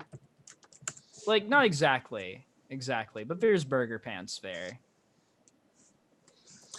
And Burger Pants What? is very good. I'm just very fond of that. It's a very low key reference, but I enjoy Burger Pants a great deal. Who else hasn't listed their favorite? Me. Emily has it. Okay. And I had it, and then I got distracted. Were you gonna say one? Mine is Bill's PC because it was such a forced reference that I named it Bill's Pocket Compressor. But I named him William. I tried so hard to hide that it was Bill's PC because it stored things, like in Pokemon. And it's probably the most forced any reference I've made in the entire show is, and I'm just very fond of it. Oh, I should probably. My nieces and nephews. I'm partial to those references. That Well, was. we have a video about our reaction to Vivian and Baby Jason. They just came out of nowhere, and I was just really happy about it. Those are My my niece Vivian. favorites. My niece Vivian calls her little brother Jason Baby Jason because he was a baby once. He's like a toddler now, but he continues to do it. Baby Jason. Jason. All I right. put a parenthesis additional because I thought of a reference because you talked about all of the Misha references and I forgot one. I noticed you forgot one of them. Hit me. Their scarf is based on Gundam Tanaka's scarf. Oh, right. Rompa too. And all of their appearance, most of it is based on Gundam. That's all. And you didn't mention that Ellie is based on Dola from Castle in the Sky. Oh yeah, Ellie's Ellie and also Dola from Castle in the Sky. Listen, I did this in half an hour. That's fair. Reference works doubly well because it's very strongly implied in that movie that Dola was like just like Sheeta when she was younger too, and just became this cranky pirate lady. Badass pirate lady. But yes, Both and the same thing, I assure you. And another one I'm very proud of, and I'll stop after that, is yes, all the elements of Misha's story are related to Pinocchio. When Misha was initially uncomfortable seeing the Blue Fairy, that was going to be. Your sound cut out for me, Kyle. Can people hear me? Yes, I can hear you Now again. again. Okay, so when Misha originally saw the Blue Fairy and it made them uncomfortable, that was meant to be like, oh, this person looks like the lady with cinnabar lips. But then it didn't make sense, and that's why the Blue Fairy has that Pinocchio-based name. But yes, the lady with cinnabar lips and Collodi are both named for Pinocchio, a character who might share some similarities with Misha. Now, you might wonder, what about the Donkey Island? Don't worry, we'll get there. What? No. What? In fact, the Donkey Island characters have No. already been named, have already appeared. No. What? I hate that island. It's so creepy. It won't be nearly as creepy as this one. It's more of a Lost Boys vibe, but yes. Oh no! Oh no! Oh, I know what you're talking about now. Yeah. Okay. Isn't it great? Okay, so another quick one. Let's do this one. All right, I think we have time for a handful more, so if you have questions, put them in the chat. I think we'll do maybe 3 more. I think we'll have hit. Because we take forever to answer everything. Did we want to enter the chat question about which is the most cursed reference in Quest Friends?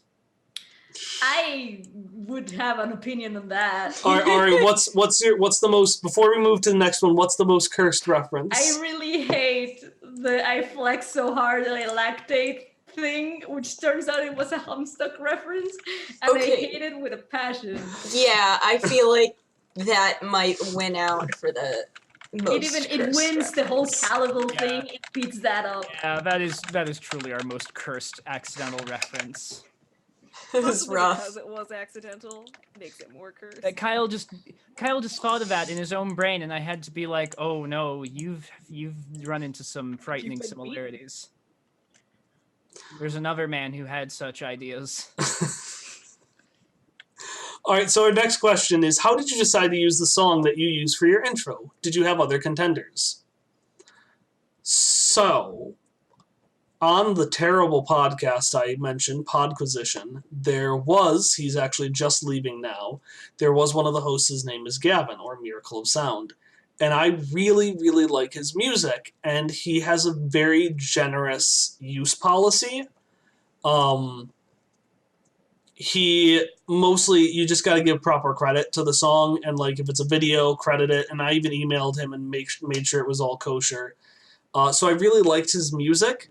So I mostly just found the things that met two conditions. One, they had a really good 30-second like with the beats bam, bam, bam, something that gets you hyped or is good. There's this big stinger moment. But also, they had at least a few seconds at the beginning that could be looped repeatedly under audio. So the song Friends by Miracle of Sound starts dun dun dun dun dun dun dun dun dun dun dun dun dun, and it goes straight into it. But I could just have looped that opening part and I could keep that going repeatedly. So since it met those two criteria, I found a bunch of songs that met that, and I mostly just sent them to my friends. And by my friends, I mean these people. I don't know why I said it like it wasn't the folks on this chat. I sent it to the cast, and I initially was going to go with our credit song, Hitoshio. But everyone else said no, Friends was better. Well, it's just the laws of anime OPs and EDs. You've got to have the really hype, energetic opening, and then the chill, maybe emotional ending. That's just how you anime. All right. Any other thoughts on how we got the song that we use for our intro? Yeah, it was a pretty straightforward one. All right, I got 3 more on my list. A couple ones that we're not going to cover just because we don't have time are why did I have to make Prom to Plume? Because you got to have a prom arc. It's a requirement by the laws of anime and God. How's everyone's day going? That's going pretty well. And read anything good lately. We don't want Hallie rambling about whatever terrible book she's read last. Why? I was gonna recommend good ones. I would be interested. All right. So I also All right. read books, All right. Kyle. I know you do, but Hallie's been the one rambling about Lolita lately. Okay, so I read Lolita because I just wanted to know what it was like. I knew what it was about, but I wanted to know what it was about, and it was the most boring book I've ever read. I hate it for reasons that aren't even the reasons you should hate Lolita. It's just bad. It's boring, and I hate it. Don't read it. Don't waste your time. I wasted my time. It took me weeks to get through that. Anyways, for anyone who isn't me, because I don't read anything good lately? Yes, as a matter of fact, I have. Please look up The Neapolitan Quartet by Elena Ferrante. The first book, My Brilliant Friend, was just adapted into an HBO show of 6 to 8 episodes. It's very, very good. Very loyal to the book. It spans a female friendship across many years in 1950s Italy, I think, but a poor part of Italy. It's just really good and really interesting. Elena Ferrante is the author's name. Also, look up Rules of Civility and A Gentleman in Moscow by Amor Towels. Yeah. Towels. I still don't know if I'm saying his name right. Towels? It's Amor Towels. I- You pulled it up. There you go. Yeah. If you didn't recommend it, I was about to do so. Sorry, I stole your. No, thunder. it's fine. I have another one, so. All right, go with yours. No, I mean, I didn't want to interrupt you. Is that all you were gonna say? I have more, but those were my most pressing ones. Okay. Well, yeah, Gentleman in Moscow is a really good book. I love it.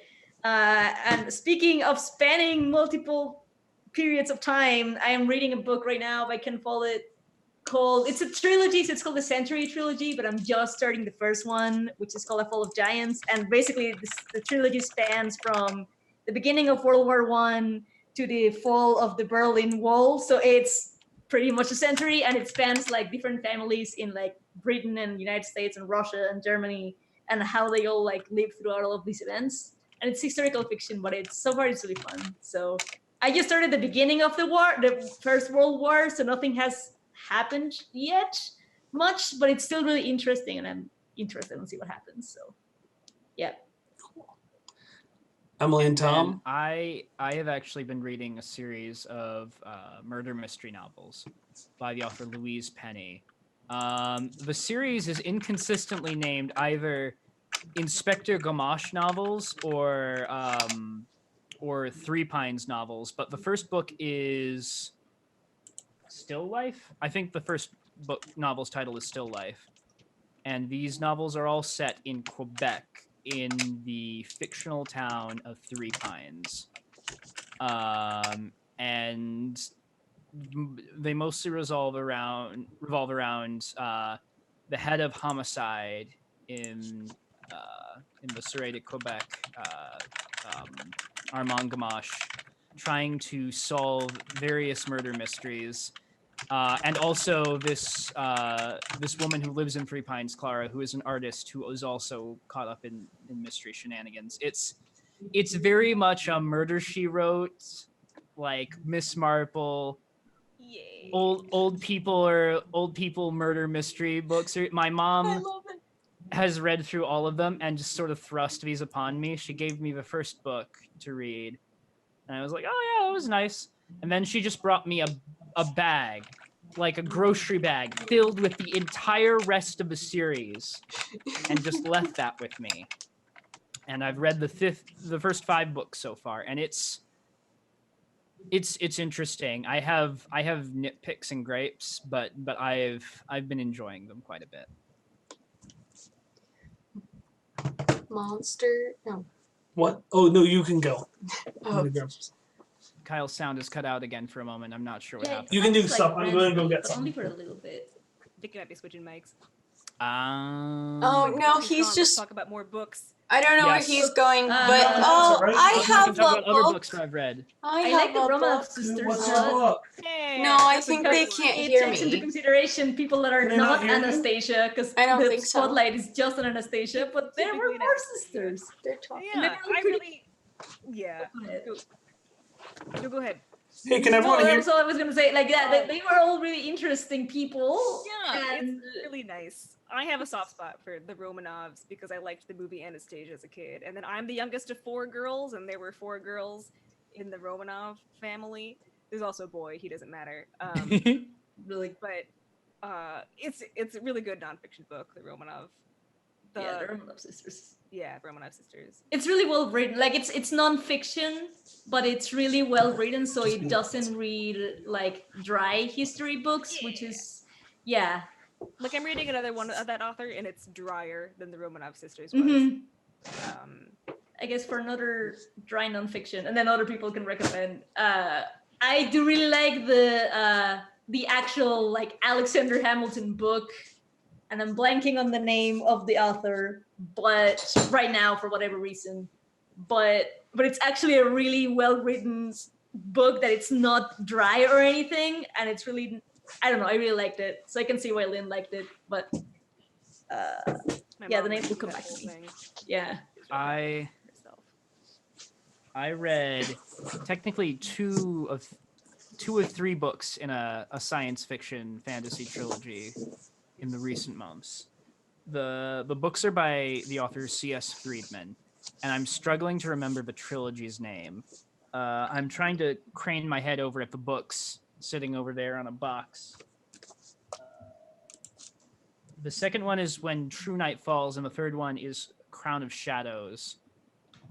What is it? The Cold Fire trilogy. That's the name of it. The Cold Fire trilogy. That was a solid 2 books. I skipped the first one. I picked up the second one from like a library book sale, and then just bought the third one later because I needed to know how it ended.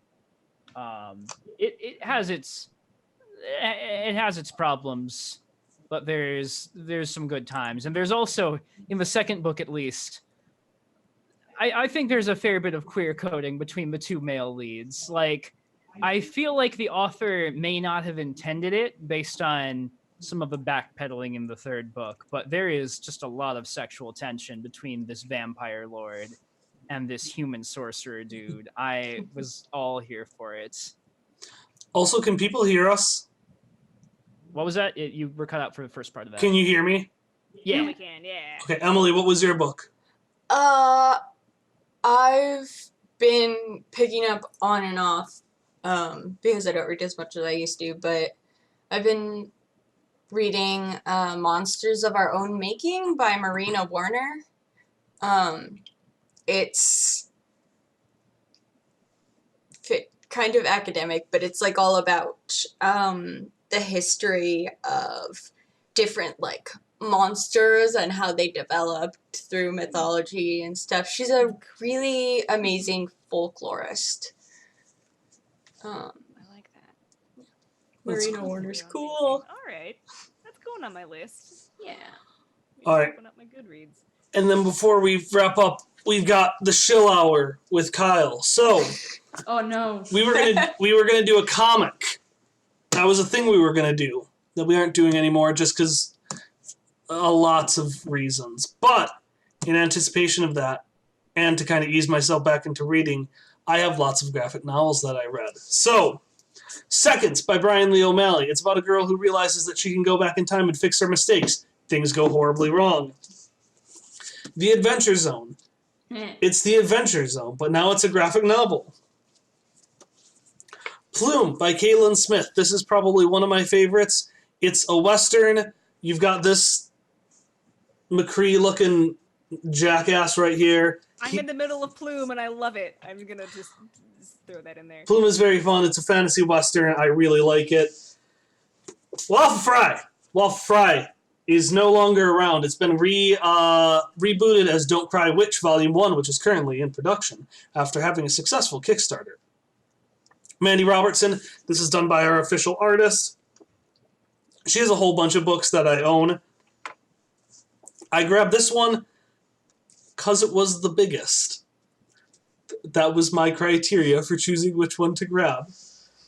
I have a signed copy of Waffle Fry. It's a collector's item now. Read Exquisite it quite a bit. Exquisite Corpse. Exquisite Corpse is, I think it's French. Exquisite Corpse is probably the most interesting of the bunch from the point of view of, like, it's got very odd pacing. Not bad, but odd pacing. And the whole time I'm just kind of like, I don't know if I like this main character. And then the ending happens and everything is okay again. And then finally, Hench Girl. Hench Girl was the first of these that I went through. It's about someone who is a henchman. But she's not. She's a girl. She's a hench girl. I really liked all of these. Hench Girl I have very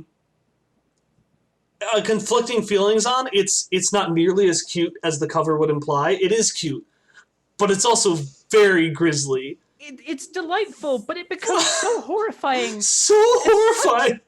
Such inexplicable times. Like, so as a bit of backstory to the elaborate reference, very unnecessary reference I'm making here, when Kyle plays the stealth game Hitman, it's always a matter of time before he decides to stop sneaking around and just kill everyone in the level. And I liken Hench Girl to Kyle's playstyle of Hitman because it is very cute and fun and wholesome for, like, most of it. But there's just, I feel like the author always has this simmering desire to just do horrifying things at all moments. And sometimes it slips through. Just like, what if someone was just blown up on live TV? What if there was just a decapitation right now? What if one of the heroes went to jail for something that was maybe their fault, maybe not? It's deeply unclear. And you're just left with these horrifying implications forever. It's so interesting. On the plus side, though, one of the characters has a thing with carrots. I won't explain what, but it's the cutest fucking thing in existence, and the carrot people are my favorite people. Also, Waffle Fry is good, and it should be written you should read it alongside Don't Cry Witch. Yes, and if you're When it interested comes in out. something that is both canon to Don't Cry Witch and canon to its reboot, my Don't Cry Witch is the reboot, and Waffle Fry, there's Star-Crossed, which is a love story about two boys. One of them is an orange boy, one of them isn't. It doesn't go well. That is one way of phrasing that. I like Orange Boy. Orange Boy is my favorite boy. All right. Mighty Meller in chat points out you can still read Waffle Fry online. You That's can a still very good read point. Waffle Fry online. Let me pull up that link. And actually, Waffle Fry online includes some things that Volume 1 does not. It's true. And sorry, it's hashtag Waffle Fry. There's hashtag wafflefry.com. All right. I'd say let's do one more question before we do the last big one, if that's good for everyone. Yeah. All right, so we got two ones. I'll give players' choice. We can either talk about scenes, interactions, character developments that we would redo, or we can give advice to people who are GMing for the first time.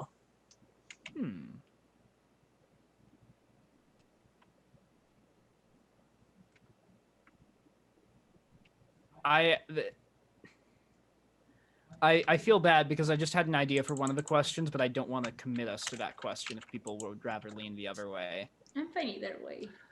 Well, when are you leaning, Tom? So my initial reaction is that I don't really want to redo anything because I don't like overthinking past choices in art. It's better to just let them be and do something different next time. But there was one moment that I do feel genuinely regretful about. And that was when I had, like, at the start of Questionable Measures, when Scratch was first introduced, I had Shock, like, make some snide comment about how, like, shins are already an arbitrary currency that aren't based on anything. And, like, it was just a dick move. You don't know the like, lore, Kyle. It was like Kyle is not... Like, Kyle doesn't care about how the economics of the steadfast work. Why am I throwing this wrench into his storytelling? Because it's like, oh man, lore trivia. And like, I think the editing played it off as like all currency is technically an imaginary concept, but it was a dick move. I felt bad about it right away. Anyone else? Oh, Ari, what was yours? Well, yeah, I'm fine sticking with this question. So, last episode the last one that you listened to, like the one that's actually out, so it's not a spoiler for like future things. Well, unless you haven't caught up, but it's not too bad. I, for some reason, as a player, had not realized that the Blue Fairy actually couldn't speak. And I feel bad because I had Misha ask her what her name was. Because I, as a player, didn't remember / realize that she had actually sewn lips. So I actually feel bad that Misha asked that, because Misha would have noticed that. And it's just like a really dick move that I didn't want to do. So I regret that, and I would not do that. Honestly, editing it, I forgot that's why she didn't respond. I just thought she didn't want to. Yeah. I forgot while editing. Oh, did you forget? That's so much better. And like, I was wondering, because I remember you showed like a drawing of her once, and I was like, oh, her mouth is kind of weird, but I don't know why. Even then I did not realize that was why. I somehow missed that description twice because I re-listened to that. But anyways, yeah. I had a point that I regretted for quite a long amount of time and don't anymore, which was back in Turing Town, one of the first episodes we ever recorded.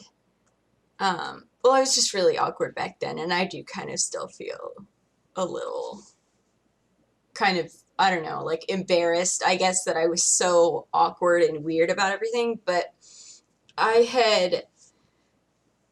had not realized the thing about the buzzer disc and Hallie's gun. and I thought that the buzzer disc that she shot was the machine control implant. And so the buzzer disc went next to me, and so I was Because Hallie like, was just oh, trying no. to shoot it. Yeah. She just wanted to shoot it. Yeah, and so I was like, oh no, the machine control implant, need to get that back. And I asked, like, oh, does she need to shoot it?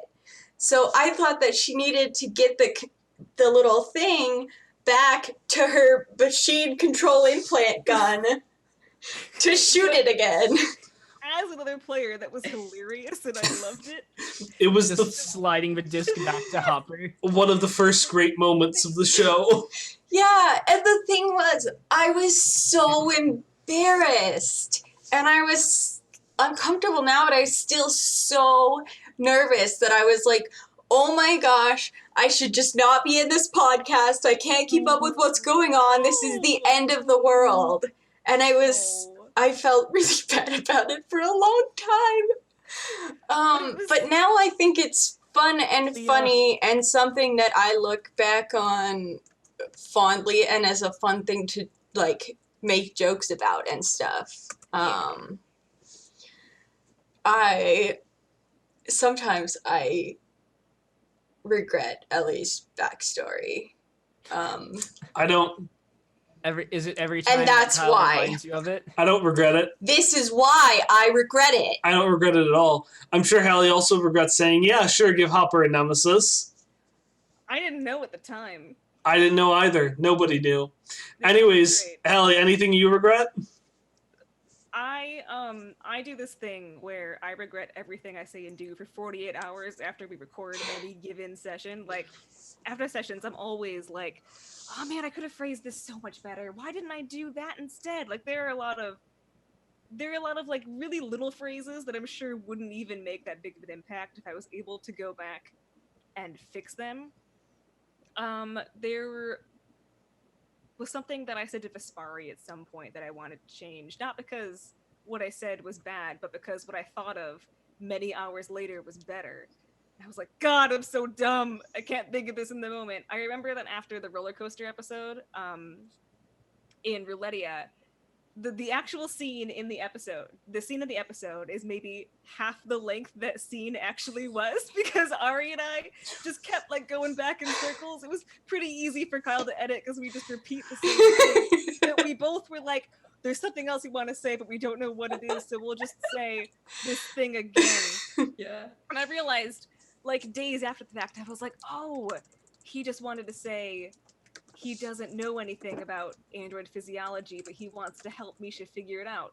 Which was a thought that I felt was communicated during the scene, even if he didn't say that exact phrase. But because of who I am as a person, I was like, why didn't I say that exact phrase? It's all ruined. So I go through very short but very intense periods where I just, like, hate everything that I do and say.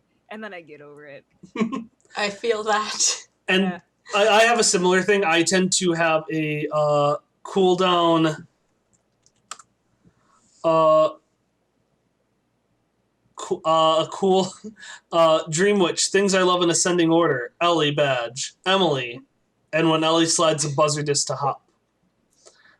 And then Jellyfish Scare Me, not to stroke anybody's ego, but this is legitimately my favorite podcast, and it's definitely a great way drug for actual play. And I Not to suggest take away from this heartfelt moment, but I just had a meme idea. I need like someone to make the Drake meme template, but instead it says reloading another buzzer disc to shoot the console again, and it's but then sliding the same disc back to Hopper across the floor. That's still in his pocket, by the way. He never put that back with Yes. your discs. It's like Lucky Bolt from Tales from the Borderlands. He kept it there. Not to ruin this heartfelt moment, but I just had a meme idea. cool. Two quick things. First, hi, Dad. Second off, Is your dad listening? yeah, he sent me a text. Oh, hi! Yeah, the father has joined the stream. Be on your best behavior. Yeah, I tend to have a period. I haven't been able to lately because I've been recording. But did you have some you want, Sari? Yeah, but if you're still on the topic of scenes we regret, I can wait until you finish. Yeah, I'll do mine, then I'll swap over to your thing. So scenes I regret, I tend to do that a lot. As the GM, I can cheat. And so very, very rarely I will add additional lines or change them for the sake of comprehension. The two big ones, crime and courtship has spiraled desperately out of my control. And I think it will still be a reasonable length for folks listening, but I feel bad because I always have to be pushing forward on it, which is difficult. We're a group that likes to be able to flesh out scenes and spend time with characters and, repeat the same conversation about how much we care about each other after a roller coaster ride for 50 minutes. And normally that's not a big deal, but I've been having to push us forward a lot, and I just don't like having to do that. So, but the other one is Jerry the Pie Pod Kid, who used to be called Jerry the Acne Kid, because one of his early jokes is that he has a bunch of acne and it goes down into this little thingy here, and it was meant to be the little head thingy. It was meant to be kind of gross out humor, and I thought, oh, it's okay, I had acne. That doesn't make it okay. It wasn't an okay joke to include. It was gross out humor at the expense of someone's facial figure, someone's face and something outside of their control, and something that genuine people have to deal with. And for the longest time, I've considered going back and editing it out. I don't think I will, just because I usually don't have enough time, and it'd be a lot of effort to remove, one line. But it's still a line I regret a lot. So, before we get to the final question, which is largely me... Didn't Ari have her? I had a scene that. Yeah, I was saying Ari. I was saying before we get to the final question, Ari. Ari, you have a thing. Sorry. That was the before. If there's a main thing that I could change from the past is that I forgot for some reason or didn't give it as much importance to Misha's scarf at the beginning of Quest Friends, to the point that I forgot that they even had it. So I remember there was a point in the pit where they got separated from it, and I was like, oh yeah, let's just part with it. Yeah, retroactively, if I could change the scene, I would change that or would make it more distressful because of how the relationship has actually been in my canon lately. So, and because of other reasons that will appear clear later. So that's cool. I'm sorry, can I add one more thing?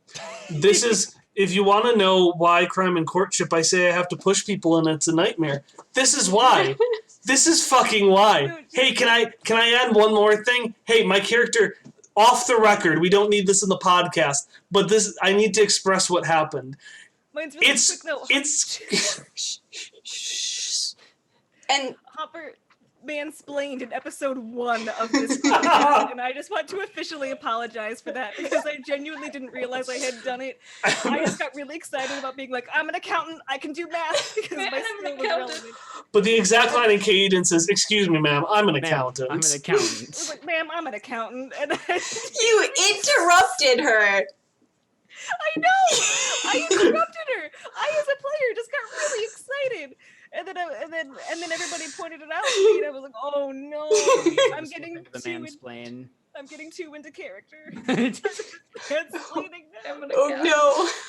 I'm a pilot. So this is my official apology on behalf of Hopper Scott for mansplaining in episode 1.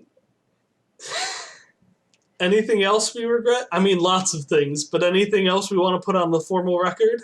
Nothing specific. Not for the internet. Okay. Well, actually, I kind of regret all the times that I say I need to do one more thing at the very end after we're Yeah, okay. I don't regret that. Nobody regrets it. And honestly, we shouldn't. I think it's what makes the role-playing group very good. It's just always entertaining. Specifically, I think when Hallie jumps in, because she's the most self-conscious about doing it. I am. All right, so a couple of things before we stop. The first one is, I just wanted to do a thank you, do a few thank yous. First one is to Mandy Robertson, who is at Mighty Meller on Twitter. She did our official artwork. She was the person who was going to do our comic back when we did it. She's just been very supportive, and she does really good stuff.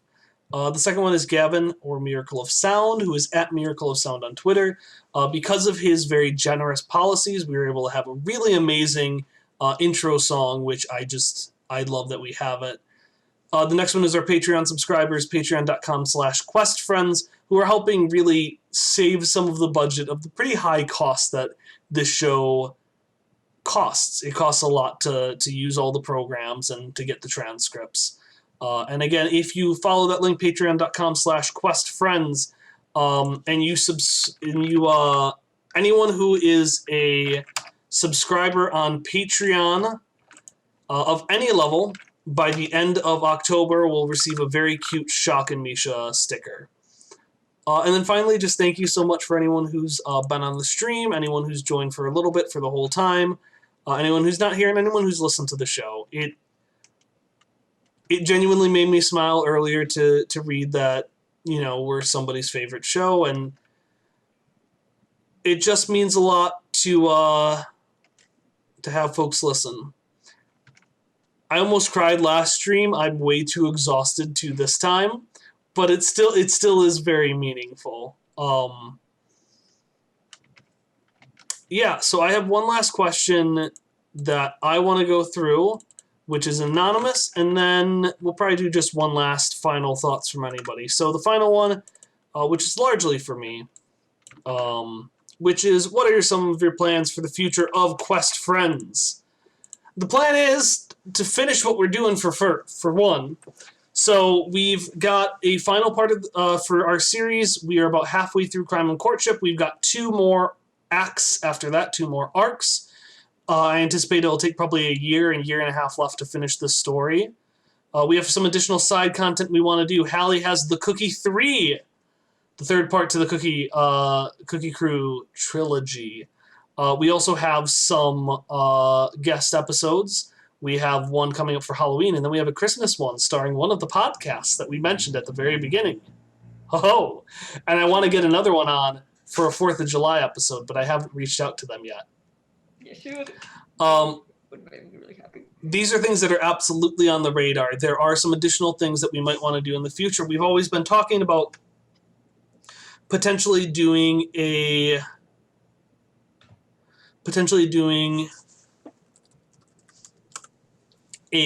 season 2 and a mid-season between that. We have multiple ideas for what we might want to do for that. And what am I thinking? I also have ideas for other things that we might do depending on size. If we can get to the size where we would do a comic, I would love to do a comic, either officially Quest Friends or not. I also have an audio drama idea that is the comic idea, but as an audio drama.